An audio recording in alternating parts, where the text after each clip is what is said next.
नमस्कार दोस्तों, study for all agriculture competitive exam में आपका स्वागत है। आज इस वीडियो में हम कुछ इंपॉर्टेंट जो एग्रीकल्चर स्कीम है जैसे प्रधानमंत्री फसल बीमा योजना हुआ, प्रधानमंत्री कृषि सिंचाई योजना या national bamboo mission, national horticulture mission ATM में, तो इन सभी के बारे में जो भी स्कीम है, मेजर स्कीम है, उनके बारे में स्टडी करेंगे। जैसा कि अभी IPSFO का एग्ज़ाम होने वाला है, मेन एग्ज़ाम या कोई भी एग्ज़ाम हो तो जनरली एग्रीकल्चर के क्वेश्चन पूछे जाते हैं। तो फर्स्ट जो है आपका है प्रधानमंत्री फसल बीमा योजना। तो प्रधानमंत्री फसल बीमा योजना जो लॉन्च सेंट्रल गवर्नमेंट ने किया था, तो ये पूछा जाता है कब, किस वर्ष में लॉन्च हुआ था। अच्छा, तो ये आपका अप्रैल 2016 में, तो अप्रैल 2016 में प्रधानमंत्री फसल बीमा योजना लॉन्च हुआ था। उसके बाद इसकी प्रीमियम दर क्या है, जैसे प्रधानमंत्री फसल बीमा योजना, इसके पहले नेशनल एग्रीकल्चर इंश्योरेंस स्कीम थी। इसके पहले की जो स्कीमें थी उसको ज़्यादा इफ़ेक्टिव नहीं थी, तो इसको इफ़ेक्टिव बनाने के लिए ये क्या नाम का प्रधानमंत्री फसल बीमा योजना ज़्यादा इफ़ेक्टिव तरीके से बना के इसको लॉन्च किया गया। तो इसमें जो प्रीमियम की दर थी, जैसे कि पिछले जो इंश्योरेंस स्कीम थी उसमें प्रीमियम की दर जो थी काफ़ी हाई थी, तो इसमें प्रीमियम की दर, तो ये कॉम्पिटिटिव एग्जाम में पूछा जाता है। जैसे खरीफ सीजन है तो खरीफ सीजन में 2% आपको प्रीमियम देना होता है किसान को, फार्मर को। रबी सीजन की जो भी क्रॉप हैं उनके लिए 1.5% अर्थात 1.5%, और कमर्शियल जो हॉर्टिकल्चर क्रॉप हैं उनके लिए प्रीमियम की जो रेट है वो 5% है। तो ये कॉम्पिटिटिव एग्जाम में आपके 3 क्वेश्चन इसमें पूछ लिए जा सकते हैं कि प्रीमियम रेट आप खरीफ सीजन 2%, रबी सीजन 1.5% and commercial and horticulture crop 5%। और ये एक क्वेश्चन कि लॉन्च कब हुआ था। और दूसरी चीज़ ये है कि जो जैसे ऐसे फार्मर जो कि बैंक से लोन लिए हैं, मतलब एग्रीकल्चर लोन लिए हैं, कृषि ऋण जो फार्मर लेते हैं बैंक से, उनके लिए ये मैंडेटरी होता है, अर्थात उनको प्रधानमंत्री फसल बीमा योजना लेना 100% मैंडेटरी होता है, उनको लेना ही पड़ता है। अदर फार्मर जिन्होंने लोन नहीं लिया है, अर्थात जिन्होंने बैंक से लोन नहीं लिया है, एग्रीकल्चर लोन नहीं लिया है, उनके लिए ये ऑप्शनल होता है। तो अगर कभी कभी पूछा जा सकता है कि इस तरीके के कॉन्सेप्ट बेसिस पे, तो प्रधानमंत्री फसल बीमा योजना is mandatory for such farmer जो कि क्या नाम के कह सकते हैं कि बैंक से लोन लिए हैं। उसके बाद ऑब्जेक्टिव क्या था प्रधानमंत्री फसल बीमा योजना का, तो कह सकते हैं कि एक तो अगर फार्मर का जो होता है, एक अगर फसल बीमा योजना है तो जो लॉसेस होता है या डैमेज हो गया, जो क्या नाम का अनफेल्योर होने की वजह से, ड्रॉट या फ्लड की वजह से, तो उसमें क्या नाम का आपका ये प्रधानमंत्री फसल बीमा योजना के जो इंश्योरेंस होता है, तो इंश्योरेंस से आपको क्या नाम का प्राइस, मतलब जो भी इसमें एस्टिमेट किया जाएगा वो मिल जाता है। तो एक सिक्योरिटी हो जाती है। दूसरी चीज़ क्या होती है कि जैसे फार्मर्स हैं तो नई टेक्नोलॉजी अगर उनको अडॉप्ट करनी है या नई कोई प्रैक्टिस, एग्रीकल्चर प्रैक्टिसेस अपनाना चाहते हैं तो वो अपना सकते हैं। तो ये कह सकते हैं कि उसके अलावा उनकी इनकम जो होती है, जैसे कि अगर उनका इनकम जो है वो स्टेबलाइज, अर्थात अगर प्रधानमंत्री फसल बीमा योजना के तहत उनको ये एक सिक्योरिटी मिल जाती है कि अगर उनका क्रॉप फेल्योर होगा तो उन्हें कुछ न कुछ क्रॉप इंश्योरेंस के तहत उनको मिल जाएगा। दूसरी स्कीम है नेशनल बाम्बू मिशन। तो ये क्या नाम का आपका लॉन्च हुआ था अप्रैल 2018 में। तो ये पूछा जा सकता है, जैसे कि पहले ये था कि इसको बांस बोलते हैं, बांस। तो इसको पहले हम फॉरेस्ट के अंतर्गत इसको इंक्लूड किया गया था। तो फॉरेस्ट में रखने की वजह से इसकी अगर कोई कटाई करता है तो वो अवैध माना जाता था। तो लेकिन गवर्नमेंट ने इसको जो है उस कैटेगरी से निकाल दिया है, और उसके लिए अब इसको कमर्शियल रूप से इंक्रीमेंट अर्थात फाइनेंशियल असिस्टेंस दे रही है सेंट्रल गवर्नमेंट। तो इसमें एक तो ये हो गया कि अप्रैल 2018 में लॉन्च हुआ था, ये पूछा जा सकता है। उसके अलावा ये रेशियो जनरली कभी कभी पूछ लिए जाते हैं कि कितना असिस्टेंस है। तो फाइनेंशियल असिस्टेंस जो है ये सेंट्रल और स्टेट गवर्नमेंट का, नॉर्थ ईस्ट स्टेट का मतलब ये हो गया कि जैसे कि आपके आसाम हुए, अरुणाचल प्रदेश हुआ, मेघालय, मिजोरम, त्रिपुरा, ये सभी क्या है नॉर्थ ईस्ट स्टेट के अंतर्गत आते हैं। तो वहाँ पे या हिली स्टेट जैसे उत्तराखंड हुआ, जम्मू कश्मीर, हिमाचल प्रदेश, तो इन सब स्टेट में क्या होगा कि 90% सेंट्रल गवर्नमेंट देगी और 10% स्टेट गवर्नमेंट का शेयर रहेगा। तो ये पूछा जाता है। और अदर नॉर्मल जो स्टेट हैं उनके लिए 60 और 40 का रेशियो होगा, 60% central government and 40% state government. And union territories के लिए 100% सेंट्रल गवर्नमेंट, क्योंकि उसमें तो सीधे डायरेक्ट एडमिनिस्ट्रेशन जो होता है वो सेंट्रल गवर्नमेंट का रहता है, दिल्ली और पांडिचेरी को कहेंगे छोड़ के। उसके बाद थर्ड मिशन है नेशनल हार्टिकल्चर मिशन। तो नेशनल हार्टिकल्चर मिशन जो लॉन्च हुआ था वो 2005 में हुआ था। और इसका जो मेन ऑब्जेक्टिव था नेशनल हार्टिकल्चर मिशन का, increase production of horticulture crop, अर्थात उसका मेन एम था कि हार्टिकल्चर क्रॉप का जो प्रोडक्शन है उसको हाई किया जाए। तो जैसा कि फर्स्ट टाइम कह सकते हैं कि जो टोटल ग्रेन फूड ग्रेन का प्रोडक्शन है वो जनरली 279 के करीब है, 279 मिलियन टन अभी जो रिसेंट कह सकते हैं। और और इसी ड्यूरिंग कह सकते हैं कि हार्टिकल्चर क्रॉप की जो है वो 300 के एबव अर्थात 307 मीट्रिक टन के करीब है। तो ये जो चीज़ें हैं मतलब कि फर्स्ट टाइम हार्टिकल्चर जो है उसका जो प्रोडक्शन है वो फूड ग्रेन से अधिक हुआ है।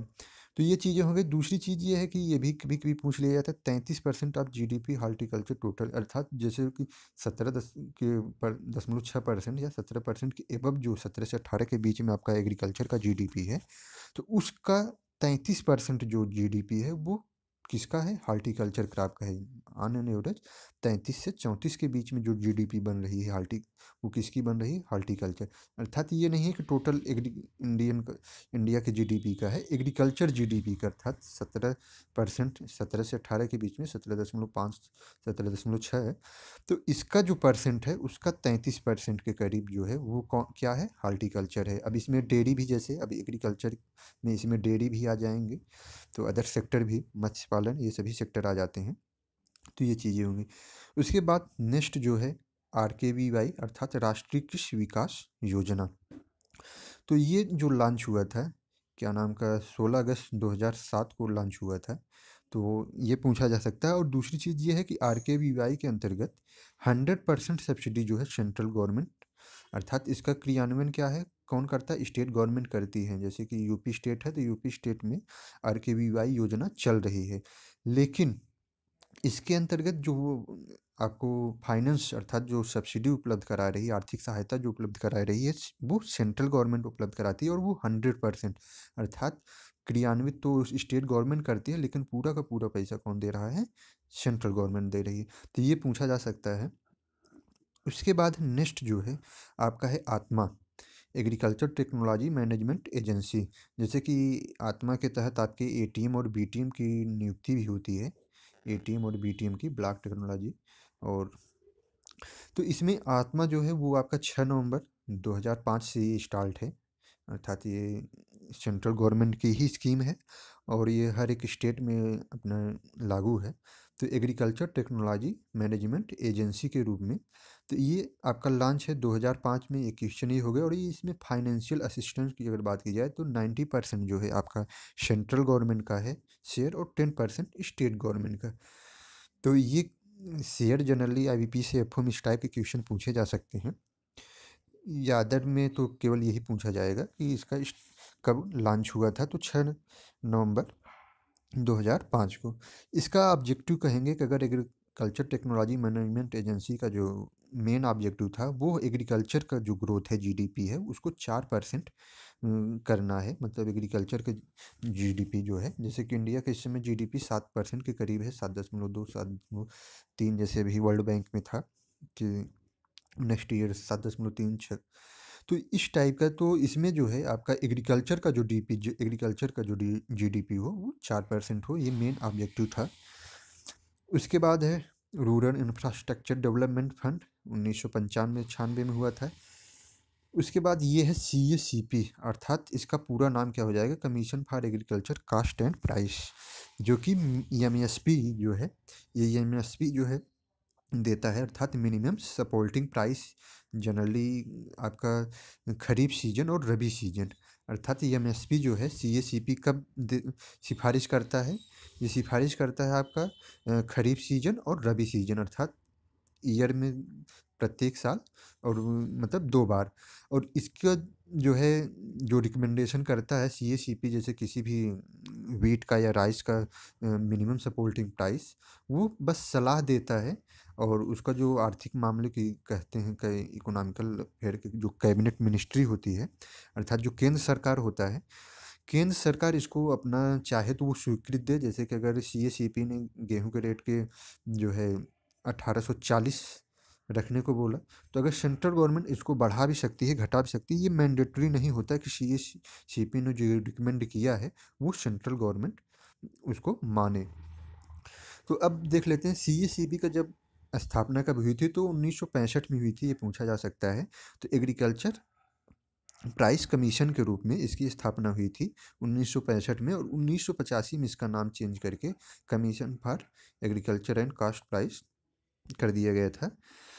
तो ये हो गया। इसका हेडक्वार्टर अगर है न्यू दिल्ली है, इसका हेडक्वार्टर कहाँ है, न्यू दिल्ली है। तो ये जनरली जैसे कि 25 क्रॉप प्रेजेंट समय में, कहीं कहीं किसी किसी बुक या नेट पे ये 26 क्रॉप 26 क्रॉप देता है, कहीं कहीं 25 क्रॉप्स। तो इसमें थोड़ा सा कन्फ्यूजन है। तो 25 क्रॉप मैक्सिमम जो देते हैं, नेट के जो सोर्सेज हैं मैक्सिमम 25 क्रॉप देते हैं। इसमें आपकी 7 ग्रेन्स क्रॉप हैं, 5 पल्स क्रॉप हैं और 8 ऑयल क्रॉप्स हैं। तो जैसे कि आपका ग्रेन्स में पैडी हुआ, व्हीट हुआ, ज्वार हुआ, मेज हुआ, ये सभी ऐड हैं। पल्स क्रॉप में आपका ग्राम, तूर, मूंग, उर्द, और उसके बाद मसूर है। मसूर भी ऐड है, अर्थात पल्स क्रॉप में कहेंगे कि पी नहीं ऐड है, अर्थात पी पे जो है वो subsidy, minimum supporting price P पे गवर्नमेंट नहीं देती है, क्योंकि पी एक तो आपका वेजिटेबल पी हो जाएगा और एक लेग्यूम के लिए, तो इसमें नहीं देता है। फिर ऑयल सीड क्रॉप हुआ, जैसे ग्राउंड नट हुआ, मस्टर्ड हुआ, सॉफ्लावर, तो ये सभी हो गया।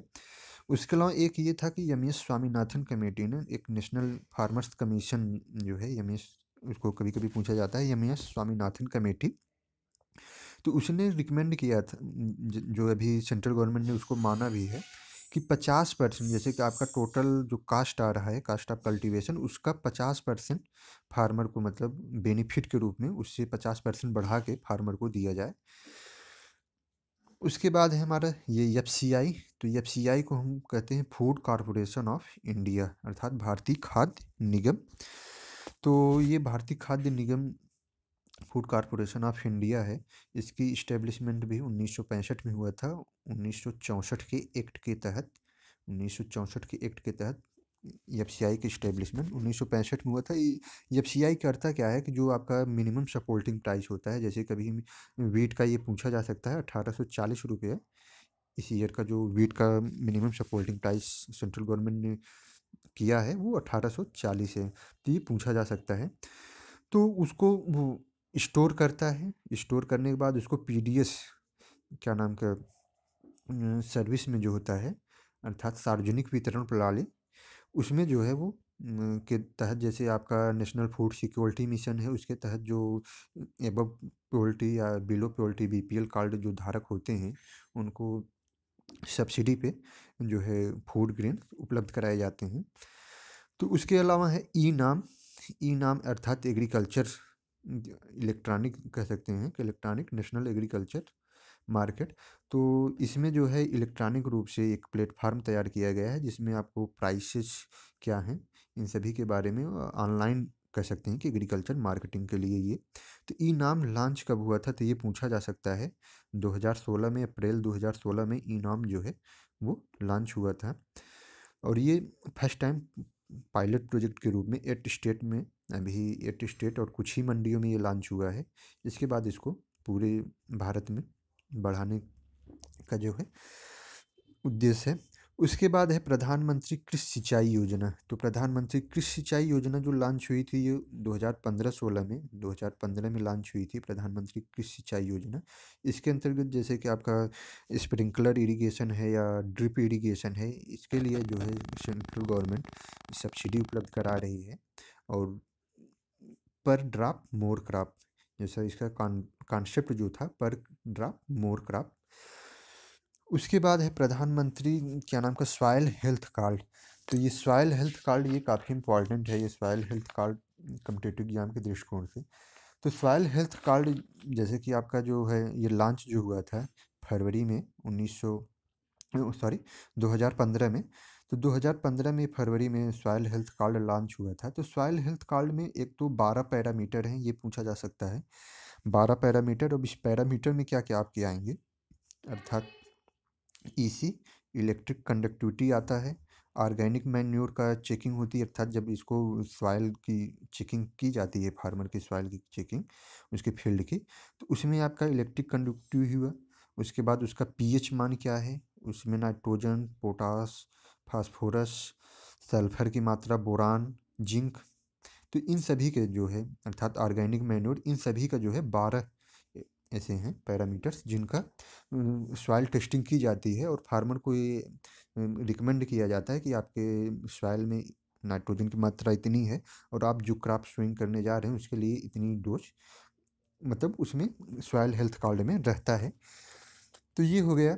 और इसके तहत जो है, जैसे कि किसान को 14 करोड़ किसानों को जो है, ये था कि टारगेट बना के 14 करोड़ किसानों को जो है इस योजना का लाभ दिया जाएगा। और 3 साल में एक बार, अर्थात जिस मृदा के एक बार सॉइल टेस्टिंग हो गई है, तो उसकी 3 साल बाद, अर्थात उसका फिर रिपीटेशन जो होगा वो रिपीट 3 साल बाद होगा, तो 3 वर्ष बाद होगा। तो ये हो गए। उसके अलावा कुछ जैसे कि स्कीम है, एक गोबर धन योजना थी, गोबर धन योजना। तो ये गोबर धन योजना जैसे कि ये आपका हरियाणा में लॉन्च हुआ था, तो ये पूछा जा सकता है। तो ये बायो के लिए है, ग्लेवनाइजिंग ऑर्गेनिक बायो एग्रो रिसोर्स। तो गोबर धन योजना है। उसके अलावा एक गुजरात में योजना लॉन्च हुई है, सूर्य शक्ति किसान योजना, अर्थात ये सोलर पंप है। सोलर पंप पे चाहे इस समय इंडिया की मैक्सिमम जो स्टेट हैं वो सोलर पंप पे सब्सिडी उपलब्ध करा रहे हैं। तो एक सोलर पंप पे सब्सिडी जो है वो गुजरात सरकार ने सूर्य शक्ति किसान योजना के नाम से लॉन्च किया है। तो ये पूछा जा सकता है सूर्य शक्ति किसान योजना किस स्टेट में लॉन्च हुई है, तो ये गुजरात स्टेट है। तो ये कुछ इंपॉर्टेंट हो गए जो कम्पिटिटिव एग्जाम के दृष्टिकोण से काफ़ी इंपॉर्टेंट हैं। हालांकि बहुत साल्ट में है, इनके बारे में अगर एक ई नाम हुआ या प्रधानमंत्री कृषि सिंचाई योजना हुआ, इन सभी के बारे में अगर स्टडी किया जाए तो काफ़ी लंबा हो जाएगा। बस कम्पिटिटिव एग्जाम से इसमें परसेंटेज कितने होते हैं, आपके परसेंटेज RKVI राष्ट्रीय कृषि विकास योजना 100% जैसे सब्सिडी सेंट्रल गवर्नमेंट उपलब्ध करा रही है, तो इस तरीके से पूछा जा सकता है। CACP हुआ, commission for agriculture cost and price. उसके अलावा ई नाम हुआ, ई नाम कब लॉन्च हुआ, 2016 में FCI। Soil health card, soil health card जैसे 2015 में, इसके 12 पैरामीटर्स हैं, 12 पैरामीटर्स में आपको सभी चीज़ें बता दी गई। उसके अलावा एक ये होता है कि सॉइल हेल्थ कार्ड जैसे जब इसकी 2.5 हेक्टेयर अगर आपका इरिगेटेड एरिया है, तो आपका 2.5 हेक्टेयर, तो इरिगेटेड एरिया में एक ग्रिड बनती है, ग्रिड के हिसाब से इसका सॉइल टेस्टिंग होता है, एक ग्रिड में से एक सैंपल लिया जाता है।